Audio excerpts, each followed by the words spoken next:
This is Damaris Ramos, your host for Latina Role Models, and tonight we have Adolfina Ortiz. Nice to have you here because we have met for many years. Yes. But I don't know that formally. We have seen each other through the years, different networks and events. Before we get there, I wanted to say thank you to Uriel for the care of my hair. And if you wanted to contact Uriel, 407-556-4278. Back to Adolfina. Adolfina, Puerto Rican. I want people to listen to your story, to know really who is Adolfina, you know, born in Puerto Rico, raised or not. Okay. Struggles. Go ahead. Let's start. I was born in Brooklyn, New York. There you go. Parents are from? From Puerto Rico, from Yauco and Juana Diaz, Puerto Rico. I was born in Brooklyn, New York. I moved to Puerto Rico when I was a year old, so I am Puerto Rican. You don't consider, I consider yourself myself Puerto Rican. Yes. Okay. So, well, I grew up in Puerto Rico. I went to the Catholic University Where in of Puerto Puerto Rico? Rico? In Guayanilla. In Guayanilla. Guayanilla, Puerto Rico is a very picturesque town in the southwest coast of Puerto Rico where you can get the best empanadillas of Chapin. So you better visit that area. Anyway, so I grew up there. I graduated from high school. I went to the Catholic University of Puerto Rico, but before that, I am a proud mother of two grown kids, Richard and Adolfina, and a proud grandmother of Isabela and Mateo. So I'm a grandmother too. Oh, wow. I graduated at Catholic University of Ponce, Puerto Rico, but before that, I didn't know that my childhood was preparing me for my future. I mean, it's not coincidence, it's destiny. So I remember my young age helping my dad in his business. He used to have a meat market, and I used to help him. So that's when I started learning basic skills on customer service, you know, and I was able to help people to take the orders, help my dad to pack the meat, you know, the orders, and then I started chopping that chicken or that steak. And How old were you? I started at the young age of 6-7 years old. So that's how I grew up, you know, doing accounting at home, trying to get those food stamps counted and the cash money. So it was a great background for me. I grew up doing that. Then I went to college. I graduated. What was your education? I had a bachelor's in secretarial science. So whomever hired a Puerto Rican secretary, they're hiring quality. That's what I'm saying, because we have a background. I also graduated from high school with a general and secretarial science diploma. So, you know, plus on top of that, I have 4 years in the university. So I'm very proud secretary. But, you know, things happen. And then actually I found ways to be happy. I was always involved in some type of activities. My mom called me the arroz blanco. So that means, you know, that I wanted to be everywhere because I wanted to participate in all the activities, all the events that the school has. So I participated in the marching band. I was the first clarinet in the marching band. The best marching band of Puerto Rico is in Guayanilla. So Guayanilla. I also participated in plays. So I like to be la abuelita, you know, in the play. And I mean, I was very, very attracted by the entertainment business. So you challenge yourself from, you know, younger age to explore. Exactly. So I'm assuming your parents, you know, support, you know, your desire to keep knowing who you are and trying to find, you know, like at an early age, what is it that you like or not? Exactly. So what do you find during those years? Well, they found out that I like everything. I like to do a little bit of everything, so I was very diversified. But the entertainment was really my passion. I like to dance. I was a cheerleader. I was the first clarinet, so I know how to learn music, how to play the clarinet. I'm a dancer. I love dancing. So I think it's the entertainment business. So that's why I said that, you know, that background was preparing me for where I am right now. I decided to move to Orlando looking for challenges. How old were you when you decided to move to Orlando? Well, I moved to Orlando in 2000. That was 18 years ago. And I was able to get a job at City of Orlando.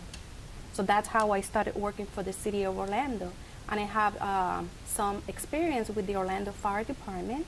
But let's get back to your experience when you got to Puerto Rico, when you got here to Orlando. What about challenges? You know, because what sometimes when we come from Puerto Rico, the culture is different. Families, most of them are out there. What we're used to, it's no longer. So how was that? You're correct. It was very challenging, but like I said, I take challenges as opportunities, and I was able to survive within the language. Number one, I was able to work for international companies while I was in Puerto Rico. That also gave me the background, and I was able to practice the language. Not, as frequent as here, that is the main language, but I was able to, communicate, survive, to communicate and survive. So that helped me really very much here. I was able to get hired, and if I don't understood, I was able to ask them to slow down, please.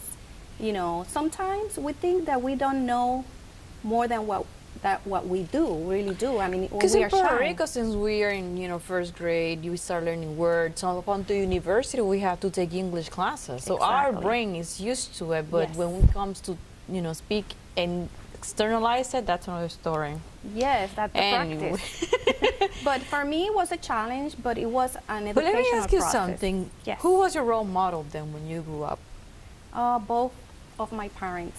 My dad, that he was there, he's a veteran from Korea and from Vietnam, and he was very strict. I mean, he always taught me good rules, the do and the don'ts.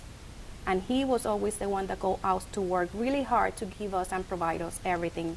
My mom was that mom that stays home, that take care of their kids, and she was my role model. She always taught me about, again, the good and the bad. She was the backup of my dad. So it has to be, I mean, I'm proud of them. Both of them are alive, and I love them to death. So basically, when you look back, you have incorporated from both sides. Correct. What is it that you miss about Puerto Rico or something? I miss Puerto Rico. If I have to go back to Puerto Rico, I don't care what the circumstances are right now in Puerto Rico, I will go back if I have to. I visit Puerto Rico very frequently because my oldest son lives there, and the rest of my family. When I moved here by myself with my daughter. Now, I leave all my family. I left my family over there, like from my father and from my mother's side. So, I miss Puerto Rico and I love Puerto Rico. So every time I have a chance to go to visit, I go and stay for a couple of weeks. So you come here, you move here, so everyone is down back there, it's, like Christmas and, holidays are, I've been here for probably not going to be 17 years. Everyone is there. Yes. So sometimes on Christmas I get a little blue and I'm like, and I'm like, what is it? It's because Puerto Rico has the culture, the music, the food, the tradition. Correct. And That's who we are. That's what we're used to. Exactly, but I bring that with me. That didn't stay in Puerto Rico. know. I'm sorry. I still like to dance my salsa. I get the corrillos, and I do my parties during the weekend. So I created like a second family here. My neighbors, some friends, and that I really enjoy. I love what I do. I always try to have fun. I always try to get the best out of whatever the experience is, or whatever the situation or circumstances. So I enjoy being anywhere, because if you're you carry that with you wherever you go. So you don't need, sometimes you feel blue, like you said, because you miss something, but the show must go on. You have to be that strong person, and the show must go on. So you have to keep that power in you, that strength you to continue your life, no matter what. You mentioned network, and that's something probably that it's the extended family that we create when we come here. So when we see, people like you and me, different meetings and activities, that's our people.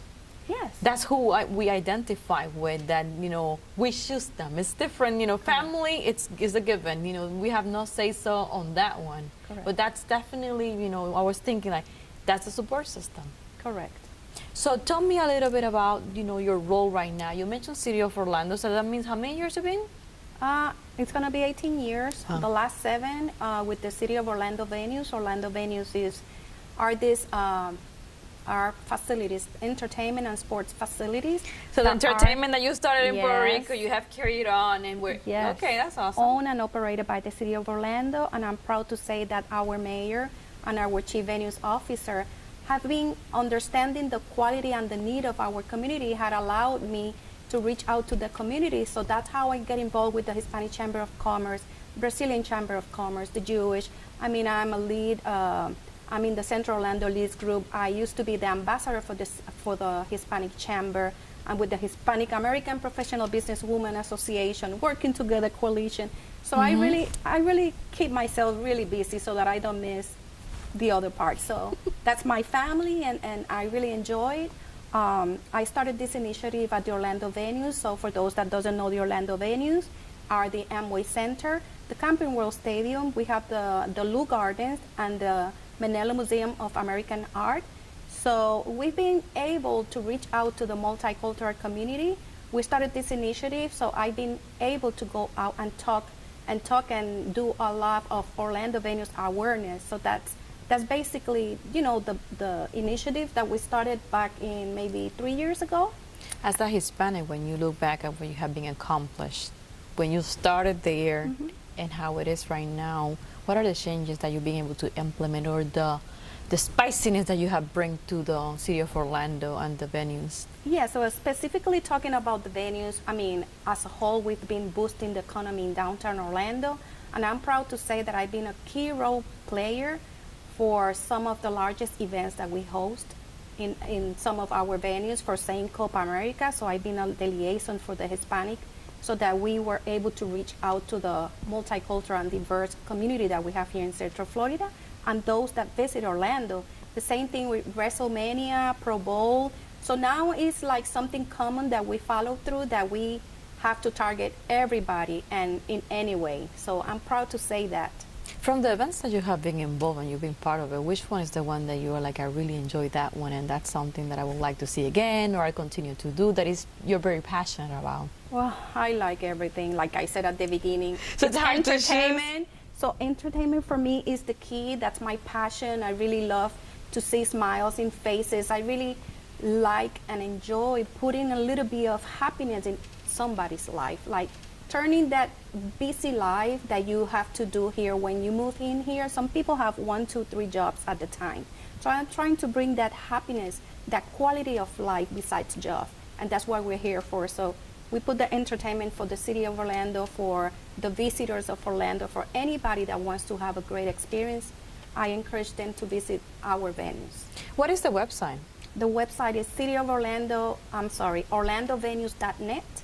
They can find out everything about our venues, or they can do amwaycenter.com, or follow us on Twitter, Instagram, or Facebook, amwaycenter.com. What would be your recommendation for Hispanic women out there that probably can identify with your struggles or your learning process, and they would like to get to where you are? What would be your advice? Well, my advice would be to be authentic, to trust you, to love you, and to have fun on everything that you do. Life is too short to be concerned. Try to take as much as you can of every experience and turn that in a positive way. And wear more red and red lipstick. Yes, please. Por and that will cheer favor. you up. This has been Damaris Ramos for Latina Role Models, and Adolfina Ortiz. thank you and good night.